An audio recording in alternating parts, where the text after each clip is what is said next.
मौलाना फजलुर रहमान को एक बरादर इस्लामी मुल्क ने जो है वो कहा है कि वो जो आइनी तरमीम हो रही है इसमें वो जाएं। अब इसकी हमें भी पूछना है। हामिद मीर साहब एक सीनियर जर्नलिस्ट हैं कि जी आपके पास कई सबूत है, और अगर आपसे ये पूछा जाए कि कौन सा है बरादर इस्लामी मुल्क, तो आप ये तो नहीं कहेंगे कि 64 इस्लामी मुल्क हैं, तो उसमें से कोई एक मुल्क होगा। बतौर एक जर्नलिस्ट मैं समझता हूँ कि सीनियर जर्नलिस्ट को इस बात का जवाब देना चाहिए कि कौन से इस्लामी मुल्क ने मौलाना फजलुर रहमान को फ़ोन किया।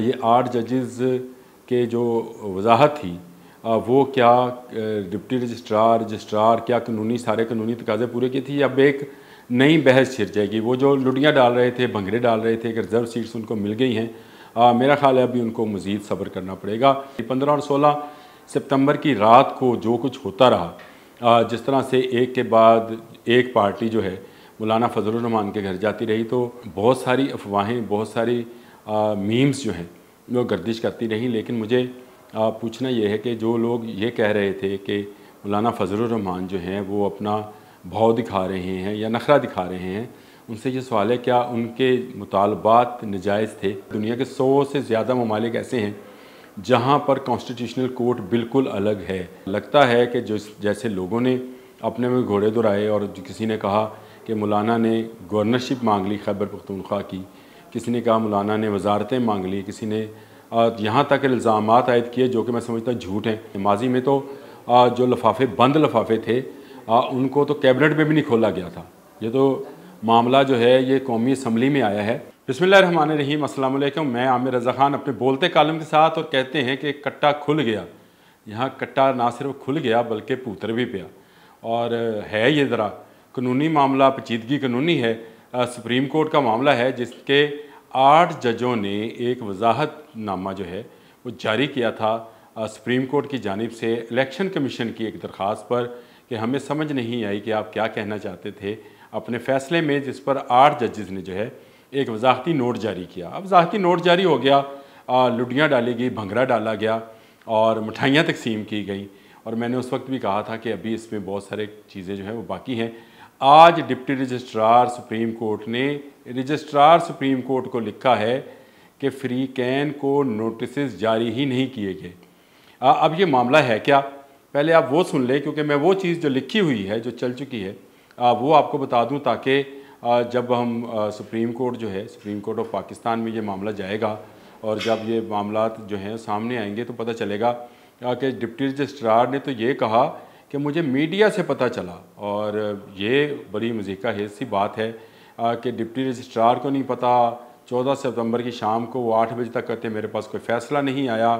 वेबसाइट पे जारी किसने कर दिया और ये बयान किसने जारी कराया, ये बड़ी अहम ख़बरें हैं जो आप तक पहुंचानी है। लेकिन इसके साथ साथ आइन की तरमीम की जो बिल्ली थी थैले में वापस चली गई। हामिद मीर साहब को बहुत ज़्यादा जो है वो थी, और उन्होंने कल बैठकर बहुत सारे तबसरे फरमाए। उनसे एक तबसरा ये भी था कि मौलाना फजलुर रहमान को एक बरादर इस्लामी मुल्क ने जो है वो कहा है कि वो जो आइनी तरमीम हो रही है इसमें वो जाएं। अब इसकी हमें भी पूछना है। हामिद मीर साहब एक सीनियर जर्नलिस्ट हैं कि जी आपके पास कई सबूत है, और अगर आपसे ये पूछा जाए कि कौन सा है बरादर इस्लामी मुल्क, तो आप ये तो नहीं कहेंगे कि 64 इस्लामी मुल्क हैं, तो उसमें से कोई एक मुल्क होगा। तो इस तरह की बात तो नहीं है, लेकिन ये पूछना ज़रूर चाहिए। अब बतौर एक जर्नलिस्ट मैं समझता हूँ कि सीनियर जर्नलिस्ट को इस बात का जवाब देना चाहिए कि कौन से इस्लामी मुल्क ने मौलाना फजलुर रहमान को फ़ोन किया, और उस इस्लामी मुल्क का कौन सा सरबराह था, और फजलुर रहमान साहब की गुफ्तगू थी जो हामिद मीर साहब तक कैसे पहुँची, पूछना बनता नहीं। लेकिन सबसे पहले डिप्टी रजिस्ट्रार की जानिब से जो लिखा गया वो ख़बर मैं आपको सुनाए देता हूँ। डिप्टी रजिस्ट्रार ने 8 जजेज़ की जानिब से जारी वजाहत पर रजिस्ट्रार सुप्रीम कोर्ट को नोट लिख दिया है। मीडिया पर ख़बरें चल रही हैं कि सुप्रीम कोर्ट ने 12 जुलाई के फ़ैसले पर कोई वजाहत जारी की। नोट मुतलका फ्री कैन को रजिस्ट्रार ऑफिस की जानिब से कोई नोटिस जारी नहीं किया गया। नोट इलेक्शन कमीशन की वजाहत की दरख्वास्त पर नोटिस भी जारी नहीं किए गए। नोट इलेक्शन कमीशन की मुतफरक दरख्वास्त पर वजाहत सुप्रीम कोर्ट वेबसाइट पर जारी की गई। इलेक्शन कमीशन की मुतफरक दरख्वास्त पर जारी वजाहत सुप्रीम कोर्ट रजिस्ट्रार ऑफिस को रात 8 बजे तक मसूल नहीं हुई। डिप्टी रजिस्ट्रार ने नोट 14 सितंबर को रजिस्ट्रार सुप्रीम कोर्ट को लिखा। नोट क्या था आपको मैं वो भी सुनाना चाहता हूँ, ताकि कोई अबहम अगर है तो वो भी ना रहे। जो है, I being in your kind notice that a news is floating on the media that Supreme Court of Pakistan has issued clarifications of order dated 12/7/2024 passed in a CA number, आगे नंबर है 333/2024 election national assembly reserved seats, ये brackets में उन्होंने बंद किया है।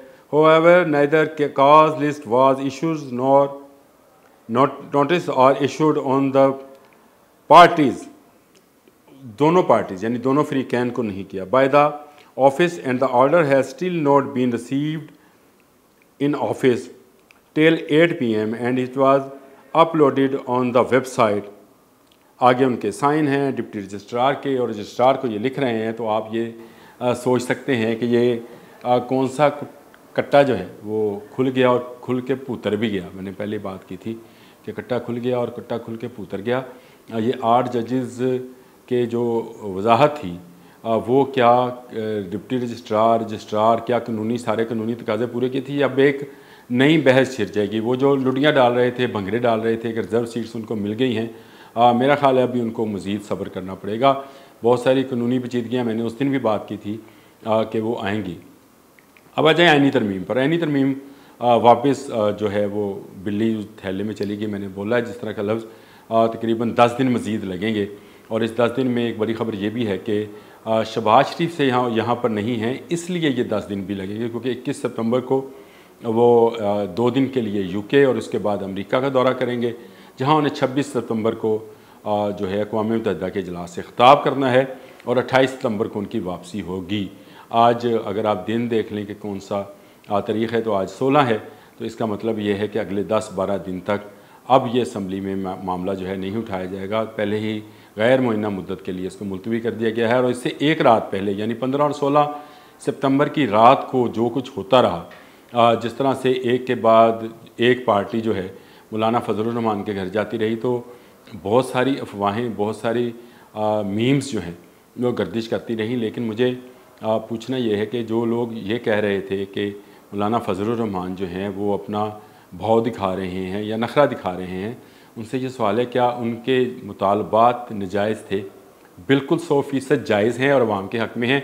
जो भी मुसवदा कानून है वो अवाम के हाथों में आना चाहिए, अवाम के सामने आना चाहिए या अवामी नुमाइंदगान के पास होना चाहिए ताकि वो उसको देख लें, परख लें और वो उसके ऊपर फ़ैसला करें।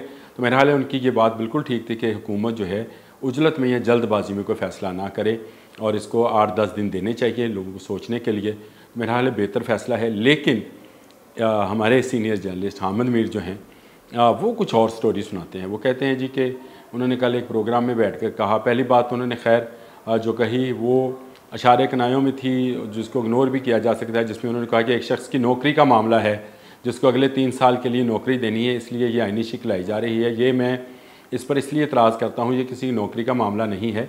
हामिद मीर साहब आप सीनियर जर्नलिस्ट हैं, आपको पता है दुनिया के 100 से ज़्यादा ममालिक ऐसे हैं जहाँ पर कॉन्स्टिट्यूशनल कोर्ट बिल्कुल अलग है और बड़े लंबे अरसे तक बरतानिया में सुप्रीम कोर्ट का काम जो है वो पार्लियामेंट ही करती रही है। तो ये कोई नई बात नहीं है, लेकिन पार्लियामेंट को बाख्तियार होना चाहिए। ये जो है ये अच्छी बात है और इसमें कोई ऐसा मुज़ीका है इस बात नहीं थी। दूसरी आपने जो बात कही वो एक इस्लामी बरदर मुल्क जो है उसका फ़ोन था मौलाना फजलुर रहमान को कि आईनी तरमीम की आप हमायत करें और मौलाना फजलुर रहमान ने इनकार कर दिया। ये आपने जो बात कही इसका कोई सबूत आपके पास ज़रूर होगा और आपने ज़रूर ये मौलाना फजलुर रहमान से या उस बरदर इस्लामी मुल्क से जिसने फ़ोन किया होगा, किसी सरबराह नहीं किया होगा, उसकी टेप आपके पास होगी। तो ये अगर सबूत आपके पास है तो आपको ज़रूर देना चाहिए, क्योंकि बरदर इस्लामी मुल्क फ़ोन करे और मौलाना फजलुर रहमान साहब इनकार करें, ऐसा मुमकिन नज़र नहीं आता है। लगता है कि जो जैसे लोगों ने अपने में घोड़े दौड़ाए और किसी ने कहा कि मौलाना ने गवर्नरशिप मांग ली खैबर पख्तूनख्वा की, किसी ने कहा मौलाना ने वजारतें मांग ली, किसी ने यहाँ तक इल्ज़ामात आयद किए जो कि मैं समझता हूँ झूठ हैं कि मौलाना ने अपना भाव बढ़ाया, पैसे जो हैं उनकी ऑफ़र कम थी, कभी ओपोजिशन ऑफ़र करने जा रही थी, कभी जो है वो हुकूमत ऑफ़र करने जा रही थी। मेरा ख़्याल है ये सारी जो हैं ये बातें हवा में हैं, इसमें कोई सॉलिड किसी के पास कोई ना प्रूफ होगा। मौलाना फजलुर रहमान एक मंझे हुए सियासतदान हैं और उन्हें पता है कि उन्होंने कौन सी बात किस वक्त में करनी है। अगर पाकिस्तान की सियासत की पर नज़र डाली जाए तो इस वक्त नवाज शरीफ, जरदारी और मौलाना फजलुर रहमान 3 किरदार ऐसे हैं जो बहुत संजीदा और बहुत ज़्यादा तजर्बेकार हैं, तो उनसे किसी भी ऐसी बात की तवक्को की नहीं जा सकती है। तो ये जो आइनी तरमीम की बिल्ली है ये थैले में ज़रूर चली गई है, लेकिन बहुत अच्छी बात जो हुकूमत की जानिब से आई वो ये है कि वो सबको साथ लेकर चलना चाहते हैं। माजी में तो जो लिफाफे बंद लिफाफे थे उनको तो कैबिनेट में भी नहीं खोला गया था। ये तो मामला जो है ये कौमी असम्बली में आया है, तो ये हुकूमत को दाद देनी चाहिए कि हुकूमत जो है वो ये चाहती है कि जितने मामलात हैं वो तमाम नुमाइंदगान को, तमाम जो अरकान हैं, तमाम स्टेक होल्डर्स हैं, तमाम पार्टीज़ हैं, उनके नोटिस में होना चाहिए, उनकी रजामंदी से होना चाहिए। ये बात ठीक है कि ये जो आइनी तरमीम होने जा रही है इसके जवाब मंदरजात जो हैं वो अवामी नुमाइंदों के सामने आने चाहिए। वो अवाम के सामने ही है, अवामी नुमाइंदों के सामने आनी चाहिए। और उसमें अगर बेहतरी है, अगर कॉन्स्टिट्यूशनल कोड बनती है और उसमें आगे चलकर जो है वो लोगों को रिलीफ मिलता है, क्योंकि सुप्रीम कोर्ट बहुत ज़्यादा आइनी मसाइल में उलझी रहती है, जो असल केसेस हैं उनकी तरफ नहीं जाती है, तो उससे अगर उसको निजात मिले और एक नई कोड बन जाए तो इसमें कोई हर्ज नहीं है। आज के कालम में इतना ही। अल्लाह।